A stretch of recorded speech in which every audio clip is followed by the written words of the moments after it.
नमस्कार दर्शक बंधु, आपण मानक स्वागत करुछि मीरास किचन अरोमा को। आज आम प्रस्तुत करिबा वेज फिश फ्राई। आज्ञा हाँ, यह देखा जेपरी माछ भली टेस्ट मध्य सेपरी माछ भली। ताहले डेरी न करी चलंतु देखि नबे यार प्रस्तुति प्रणाली।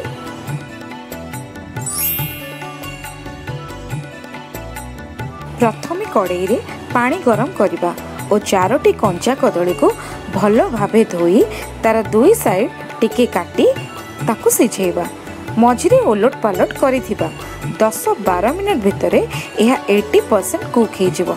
यह को गोटे पात्र को ट्रांसफर करि नबा एवं चोपा छड़े नबा। चोपा को फोपाड़िबेनी। एथिरे बहु मात्रा रे मैग्नीशियम, पोटासियम एवं अन्य किछि तंतु मध्य थाए। यह को बेसन संगे मिक्स करी टिक्की बनै मध्य खाई परिबे। एबे जिबा नेक्स्ट प्रोसेस को। कदली को एबे तेरछा भाव में काटिबा जेपरी एठारे मु देखौछि। टिके मोटा पीस करिबा। मु एठारे पतला और मोटा उभय करछि। एमती 4टी कदली को एही शेप रे काटी देबे।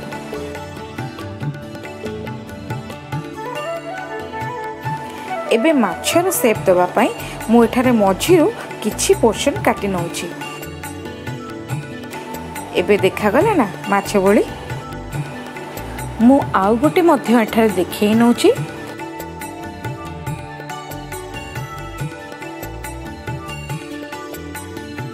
एमिति सबु कदलीर पीस को माछर शेप दे दबा। जिबा एबे नेक्स्ट प्रोसेस को। गोटे पात्र रे 2 टेबलस्पून बेसन, 2 टेबलस्पून मैदा, 2 टेबलस्पून चाउल गुंड, हलदी और लंका गुंड, 1 टेबलस्पून गरम मसला, स्वाद अनुसार लुण और हाफ टी स्पून अदा रसुण पेस्ट। मु अदा रसुण पेस्ट को परे मिसाइछि। आपण किंतु ए टाइम रे ही मिसाइबे। आवश्यक अनुसार पानी दे एही परी कंसिस्टेंसी रे गोटे घोल प्रस्तुत करिवे। वर्तमान कड़ाई रे 4-5 चामच सोरिष तेल पकाइबे। तेल भल भावे गरम हो गला परे एही कदली पीस को घोल रे एही परे डीप करी मीडियम फ्लेम रे भाजिबे। गोटे पट कड़ा हो गले आर पट को उल्टाई देबे। आपण जे कोनोसी भी तेल यूज कर परिबे। सोरिष तेल रे यार टेस्ट भल आसे। 5-7 मिनट भितरे यह को काढ़ी नेबे एवं बाकी कदली पीस को एही परि भाबे भाजी नेबे।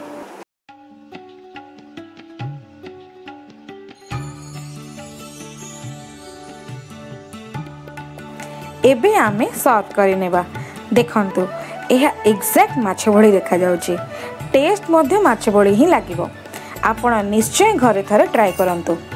आपण को मो रेसिपी किपरि लागिला कमेंट करी जणाइबे। एही वीडियो शेष पर्यंत देखिथिबारु धन्यवाद। तेबे रहिली, देखा हेबो न्यू वीडियो रे न्यू रेसिपी सहित। नमस्कार।